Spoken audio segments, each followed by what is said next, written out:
हम जब भी किसी को अपना गुरु मानते हैं या कोई व्यक्ति होता है जो सही लक्ष्य के लिए निकल चला होता है और उसका अगर हम अनुसरण कर रहे होते हैं तो हम उसके हर एक कार्य को अपनाने की कोशिश करते हैं। जैसे वो चल रहा हो तो हम भी वैसा चलना चाहते हैं, जैसे वो बैठता है हम भी वैसे बैठना चाहते हैं, वो सोता कैसे, वो खाता क्या है, सब कुछ हम उसका जो साधारण बातें होती हैं उनको भी अपने जीवन में उतारना चाहते हैं।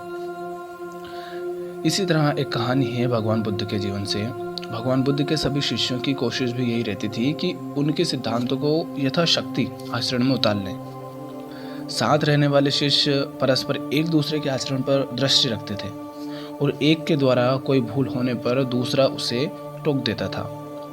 एक दिन बुद्ध के दो शिष्य नालंदा से पाटलिपुत्र आ रहे थे, जहां बुद्ध रुके थे। पूरे दिन के सफर में दोनों चलते चलते थक गए, लेकिन रास्ते में नदी दिखी तो पानी पीकर थोड़ा सुस्ताने लगे। तभी उन्होंने देखा कि एक स्त्री पानी में डूब रही है। बौद्ध भिक्षु के लिए स्त्री का स्पर्श वर्जित माना जाता है। अतः एक ने कहा कि हमें धर्म की मर्यादा का पालन करना चाहिए, लेकिन दूसरा बोला कि मेरी आंखों के सामने कोई मर जाए और मैं कुछ न करूं, ये असंभव है। ये करते हुए वह पानी में कूद पड़ा और स्त्री को कंधे पर उठाकर बाहर ले आया। दोनों की यात्रा फिर शुरू हो गई। रास्ते भर पहले भिक्षु ने दूसरे की खूब निंदा की।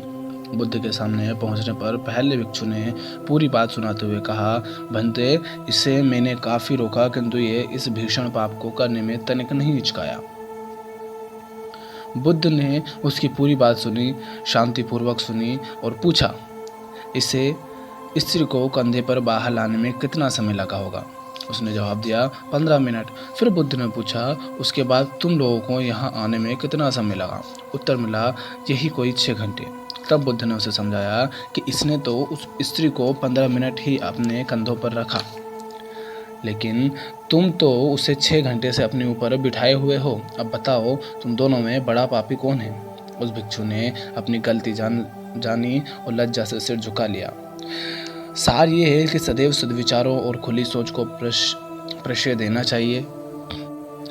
संसार में हम अगर मुक्ति के राह पर बढ़ते हैं तो मुक्ति सिर्फ हम ये नहीं सोचकर करते हैं कि हम स्वयं ही मुक्त हो जाएं, बाकी हर व्यक्ति फंसा रहे संसार में या उसको कष्ट हो और हम उसका साथ ना दें।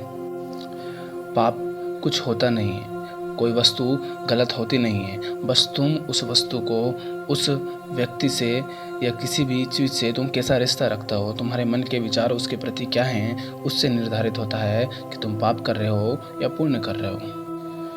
शेर को मारना गलत बात है, किंतु वही शेर जब किसी गांव शहर में घुस जाए और लोगों की हत्या करने लगे, लोगों को मारने लगे और वो किसी के वश में ना आता हो, तो एक ही विकल्प बचता है कि उसको ही मार दिया जाए, क्योंकि उस एक की वजह से इतने लोगों की जान जा रही है। इसीलिए जब कोई आतंकवादी हो तो उसको भी मार दिया जाता है, क्योंकि वो निर्दोषों की हत्या कर रहा होता है। तो हत्या तो वहाँ भी हो रही है, किंतु किस उद्देश्य के लिए हो रही है ये देखना बहुत ज़रूरी है। उसी प्रकार यहाँ भी जिस बुद्ध ने, जिस भिक्षु ने स्त्री को उठाया वो पापी नहीं है, क्योंकि उसने उस स्त्री की जान बचाई जो तड़प कर मर रही थी।